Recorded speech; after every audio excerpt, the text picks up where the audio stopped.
Welcome to another episode of China Update, where I provide you guys with the most up-to-date political, economic and geostrategic analysis on the world's number 2 economy. My name is Tony. Let's jump in. Okay, happy Monday everybody. First up for the economy, over the weekend, Peking University's Michael Pettis spoke about, quote, continued spread of the financial distress process, end quote, associated with the contraction in the property sector, which, he observes, typically occurs in multiple stages, as we are seeing in China right now. I think it is worth noting the crux of his observations here as we discuss the economy. First up, Professor Pettis expresses that at first, insolvency risk in individual companies becomes self-reinforcing as their creditors, employees, suppliers and customers protect themselves by reacting to rising insolvency risk in ways that cause revenues to fall and credit to tighten at the worst possible time.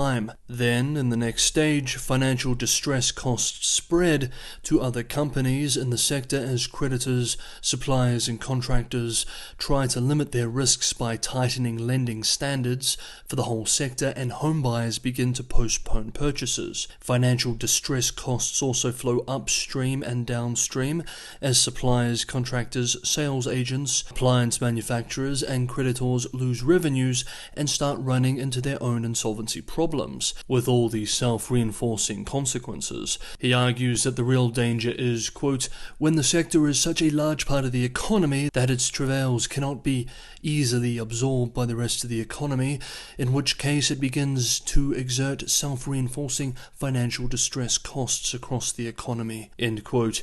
He gives the example that if the impact on overall employment and wages in the economy is large enough, this can cause a noticeable drop in total consumption, which can then spread even to completely unrelated parts of the economy. This might already be happening, he argues, though we cannot disaggregate the impact of financial distress in the property sector from the impact of the COVID lockdowns. However, he worries that the latter is likely to increase the impact of the former.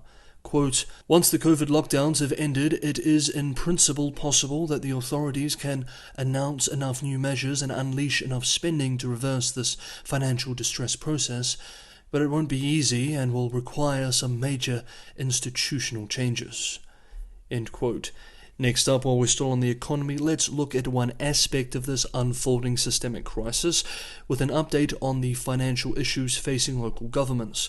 We remember that provincial and municipal governments in the past financed their investment activities, typically required to maintain growth, largely by selling land. That is, land use rights, to property developers. Dozens of these local governments are finding it harder to repay and service these huge debts, mostly because developers now have little ability or desire to buy the land use rights. And this is having serious flow-on effects. According to a recent research note by Goldman Sachs, local government financing vehicles are burdened by hidden debts estimated to total 53 trillion RMB, or $8.2 trillion US dollars. That is 52% of gross domestic product, and this is measured at the end of 2020, and thus we can be certain that it has jumped since then. UK-based Japanese-owned Financial Times writes that Beijing is urging local governments now to clean up such off-balance sheet borrowing, quote, with the result that local government financing vehicles are reining in their horns, end quote. The publication writes that the result is that fixed asset investment, which funds the construction of roads, railways, ports and many other pieces of infrastructure, has slumped this year, quote, robbing the economy of one of its main drivers, end quote. From January to July this year, fixed asset investment grew at just 5.7%, compared with an average of 17.87% between 1996 and 2022. However, we also know that in Q3 this year, Beijing began loosening this campaign in order to achieve politically sustainable growth levels in a sensitive year. The question is now, after the 20th Party Congress, will Beijing move back to its previous deleveraging efforts, which have so far been unsuccessful, stick to growth and soaring debt, or attempt a middle way, if that is at all possible? How the property crisis is managed, that is well or poorly, should give us clues to this question in the coming months. We will also look for signs during and after the upcoming 20th Party Congress. Okay, next up, the China Nuclear Energy Association, China's top industry body in the sector, has expressed in its annual report that the country has the capacity to build more nuclear reactors than the previously planned 6 to 8 reactors a year through 2025. According to the report, China can achieve the construction of at least 10 new nuclear reactors per year over the next 3 years, giving space to policymakers increasingly concerned with energy security. Coal shortages last year and the recent heat wave in Sichuan, resulting in hits to hydroelectric generation, combined with a more hostile international environment, has brought energy security front and center for Beijing officials in recent years. With this in mind, Beijing is increasingly turning to nuclear options. Approvals for nuclear power reactors have accelerated this year after a surge in global energy prices. Bloomberg's Hong Kong team writes last week that China had 51 reactors in operation as of 2021, making it the third largest operator after the US and France, but its share of nuclear in its power mix is still only 5%. Quote, China's nuclear ambitions are backed by a domestic manufacturing base that can supply 90% of the components used in its newest third-generation reactors. It also voiced support for plants elsewhere in the interior. China's reactors have typically been built near the sea, but the amount of coastal land available has dwindled after years of expansion. End quote. But it is not just nuclear power that is seeing capacity expansions.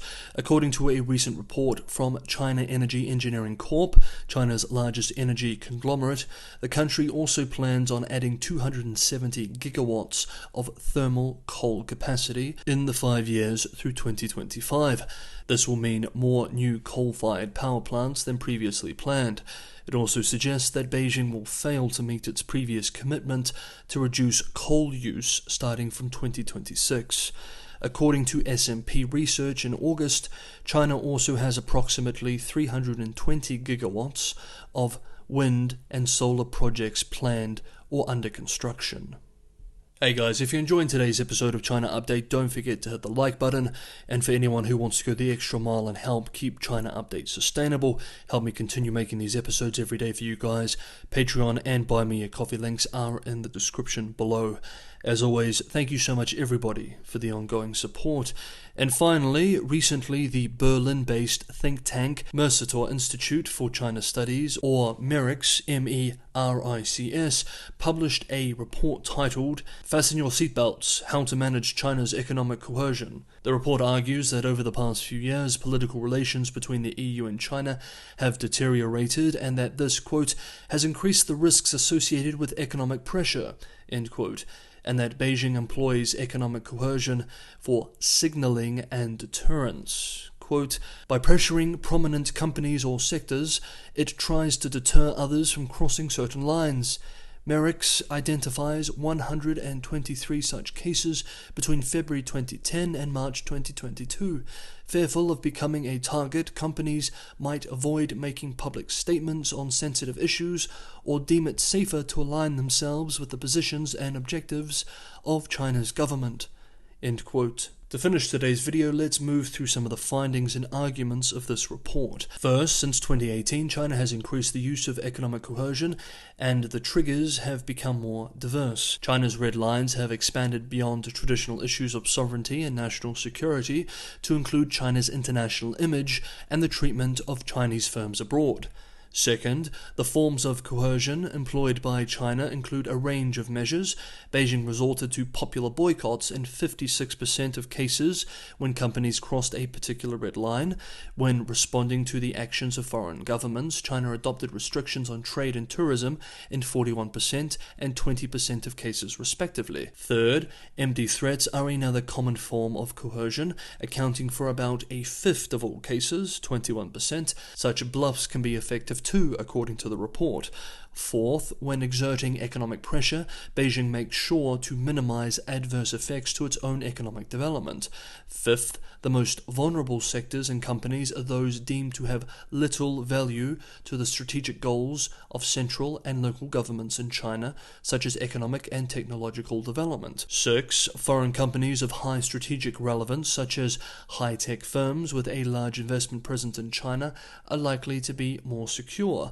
Those companies can be be outspoken on issues which do not align with the position of China's government and are unlikely to face severe repercussions. 7. The examples of companies from Japan, South Korea, and Taiwan show how firms of different risk profiles are managing their exposure. Some high-risk companies, the report states, revert to keeping a low profile, but companies of all risk types are pursuing diversification and other measures to balance their economic ties with China. Okay, that is today's episode of China Update. Thank you so much, everybody, for watching. I'll see you tomorrow.